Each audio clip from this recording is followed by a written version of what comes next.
এই সময় আম পাওয়া যায় নাকি? এখন তো উঠি হয় নাই। আমি আম করি নাই, আমি রাম নাম নিচ্ছি। রাম নাম নিচ্ছেন? আপনি কে? আমি জনক ঋষি। কেন? আরে ঋষি ওই যে গরু ছিলেন সেই কাপ থেকে ঋষি না? না না, আমি সে ঋষি নই, সত্য কথা তোমার কাছে কই। আমি ওই যে জনক ঋষি। জুতো সেলাই করে নেই দেখছি যে আচারনগর বাজারে। আরে না, আমি মিথিলার জনকরাজ, সীতার পিতা। তাই কি জন্য এসেছে? কতদিন আমি রাম লক্ষ্মণকে দেখি। বলে দাও কোথায় আছে রাম? আছে, উনি এই ঘরের ভিতরেই আছে। ঘরের মধ্যে কেন? হ্যাঁ, বড় বড় মস্ত বড় বিপদ। বিপদ? হ্যাঁ হ্যাঁ, আমি জনক ঋষি, আমার জামাতা রাম লক্ষ্মণের বিপদ। তুমি তার মুক্ত করে দাও, আমি রাম লক্ষ্মণকে ধোঁকা দেব। এই ঋষিটি হবে না। এই ঋষিতে হবে না। আমি এই ঋষি কোথায় থাকবো? আপনি বল খেলা মাঠের পাশে এই ঘর আছে, ক্লাব করো, ওইখানে থাকে। প্রবেশ করবো। আমি খোলা তুমি শোন পেটাবো। কোথায় খোলা মিশন?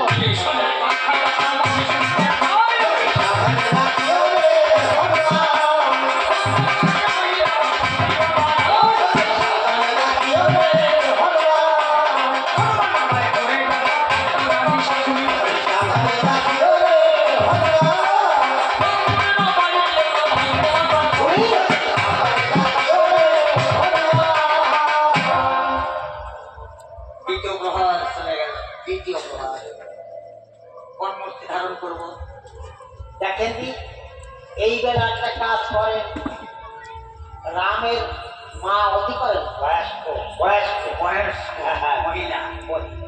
রামের মা কৌশল্যা রানী ওই রূপ ধারণ করিয়ে পুত্রহারার কান্না কাঁদতে কাঁদতে গেলে যদি হনুমান তো মাতৃ বলে মাতৃগর্ভে জন্মেছে, হয়তো বা তার খুলে দিতেও পারে।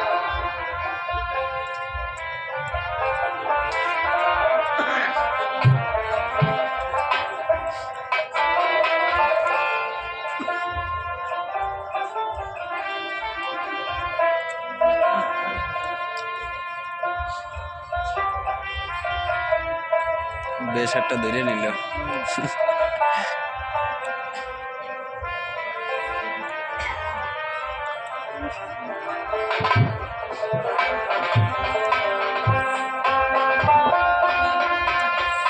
আমাকে কেমন মানিয়েছে? হ্যাঁ, বিচ্ছিরি সুন্দর মানিয়েছে, খুব বিচ্ছিরি সুন্দর মানিয়েছে। পুত্রহারার কান্না কাঁদা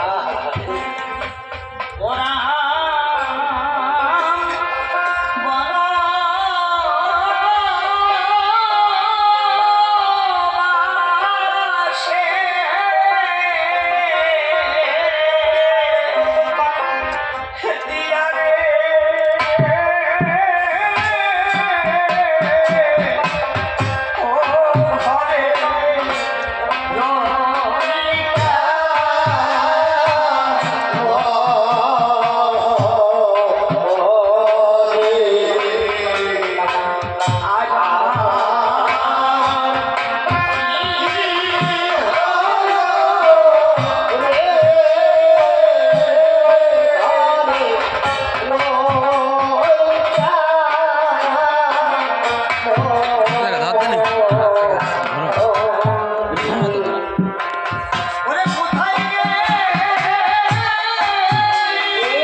কোথায়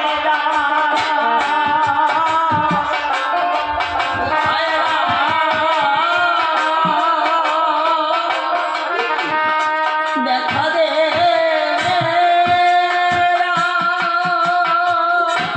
বস্ত্র বিপদে পড়ে গেলাম। এতদিন তো অন্য নয়, কিন্তু আজকে শুধু লেডিস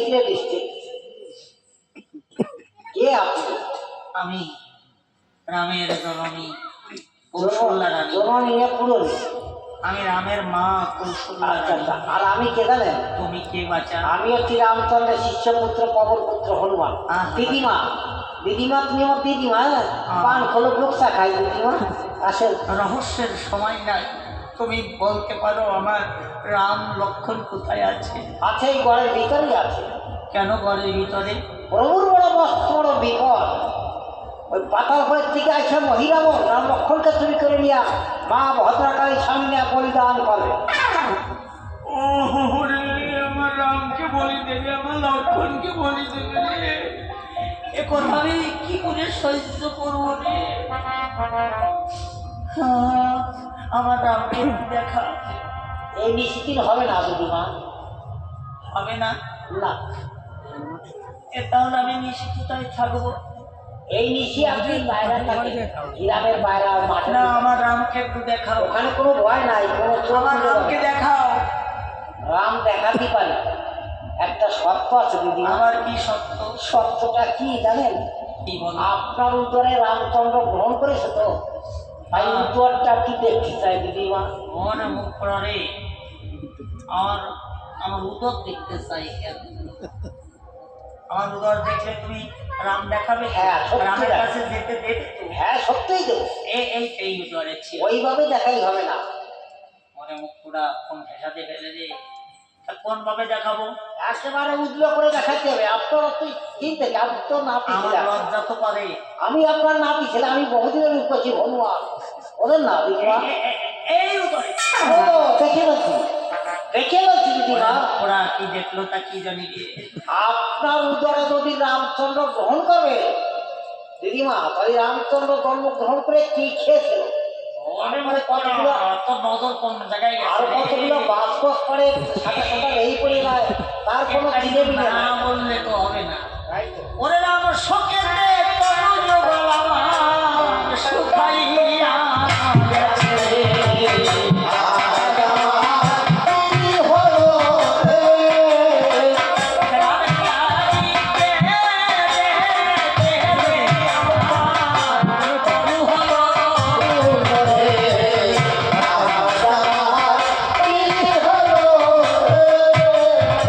হনুমান, বিশ্বাস করো হনুমান, রামের মতো সন্তান যার বনবাসে চলে যায় সেই মায়ের কি কোনো কিছু জায়গায় থাকে?